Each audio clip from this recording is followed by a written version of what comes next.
This is Andi Purewal for Boxing News. I'm joined by trainer Ben Davison here in Manchester. Ben, unfortunately no nicety, straight into it. Mauricio Lara comes in at 129.8. It was the board put in a restriction whereby he couldn't weigh less than 128.5. So the big difference to that, just your immediate reaction to his weight and this entire situation surrounding it.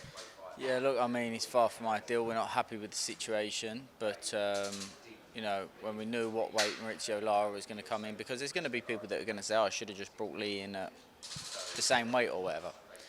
Leigh's whole motivation, aspiration behind this whole thing has been to become a two-time world champion. By the time we knew what weight Mauricio Lara was going to come in, Leigh was already at championship weight. However, you know, so yes, okay, I could have then gone, made championship weight, bring him in at the same weight. You've already made championship weight. What difference does that make? But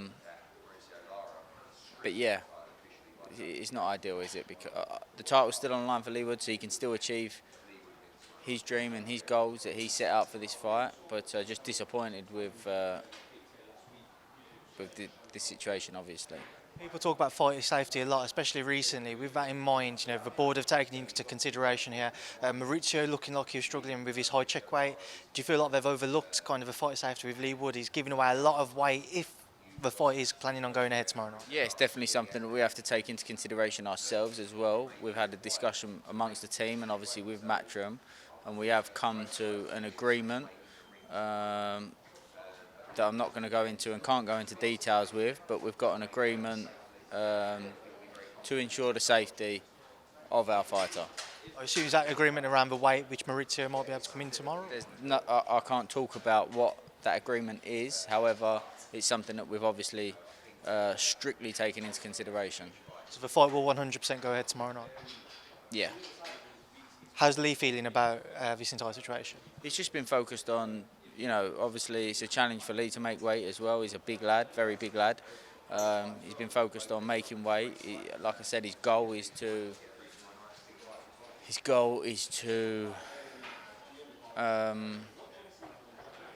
become a two-weight world champion, and that's why he's just going back to that point there. The fight taking place, the fight will take place as long as those terms are stuck by, of course, you know. How difficult of a situation is it for Leigh to stay focused on the task at hand? Because about 20 minutes before the weigh-in, that was when the news started to break around the 128.5 restriction. So how difficult has it been for Leigh to actually stay focused on the task at hand? The problem is, we ain't had loads of time to think about it, you know. It's been a case of Leigh made championship weight, news started to come out.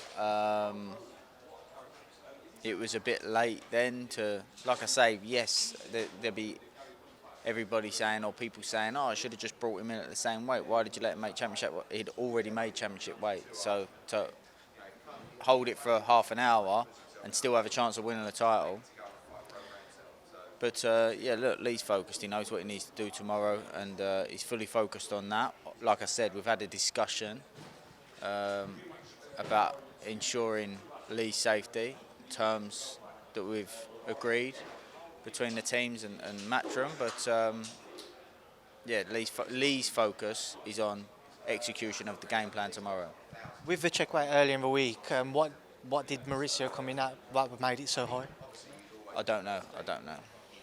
Should you know? I do know, but it's not my place. I'm not going to, you know, I do know what his check weight was, but that's for Eddie or the board or whoever to speak about.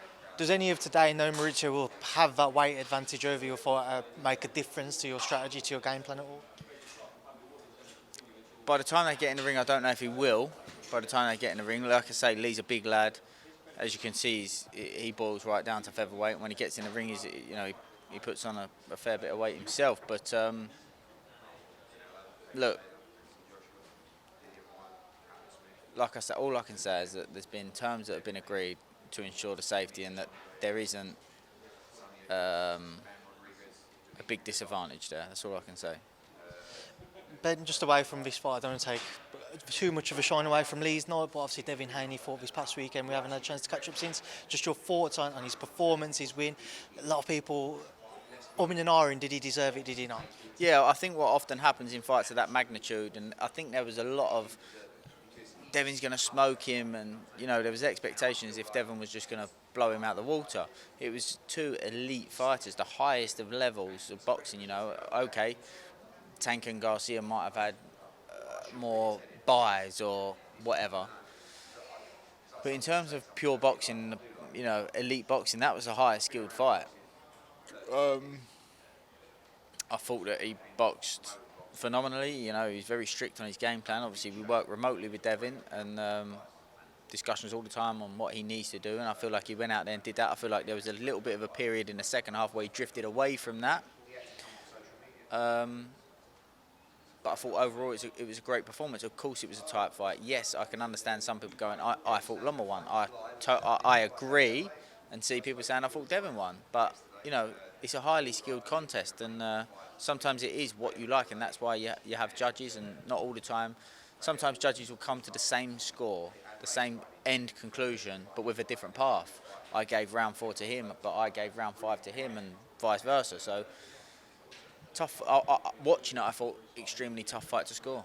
How did you score it? I haven't sat down and scored it round by round. Something I need to do when I get a chance. I will do. However, watching it, I thought that going into the last, I thought the winner of this last round probably going to get it, and I felt Devin won that last round. But like I say, I might go back, score that, and think, do you know what? I had Devin by 2. I might not, but that was my overall conclusion watching the fight live. If you go back and watch it and actually felt that Loma had done enough to win, will that open communication be stretched across to Devin? Yeah, I would say, yeah. I mean, again, it's not so much a case of I thought so-and-so won the fight. Like, when we talk a lot about scenarios and situations. That's what we talk about. You know, in this scenario favours you, this is how you're going to create that scenario. This scenario favours him, this is how you're going to avoid that scenario. These are certain tendencies that he's got in these scenarios, etc., etc. So, you know, obviously I've discussed the fight with him. I watched the fight. I do feel like Devin won. I haven't sat back and actually scored it, but I don't think I'll come to much of a different conclusion, being honest. Yeah. He's a big boy from your discussions. 140 next? Potentially, yeah. I mean, like I say, I don't want to put words in Devin's mouth. He makes his own decisions. I think that ever since I've known him, he's been talking about, you know, potentially moving up. I've been there when he's doing his weight cuts. I know that he really struggles with his weight cuts, and he is a big lad for it, and he's only getting older, physically maturing, bigger.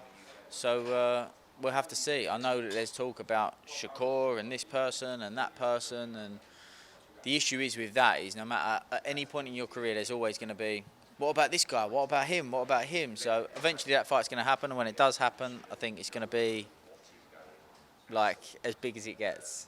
And just a final one, Ben. Another former charge of yours in Josh Taylor out in America in a few weeks' time against Lopez. Just your thoughts on that fight? Yeah, I really like Josh in that fight. I think that Josh is a big unit for 140. Got a fantastic engine, great work rate, great up close, great variety. I really think Teofimo will massively struggle to hold Josh Taylor off.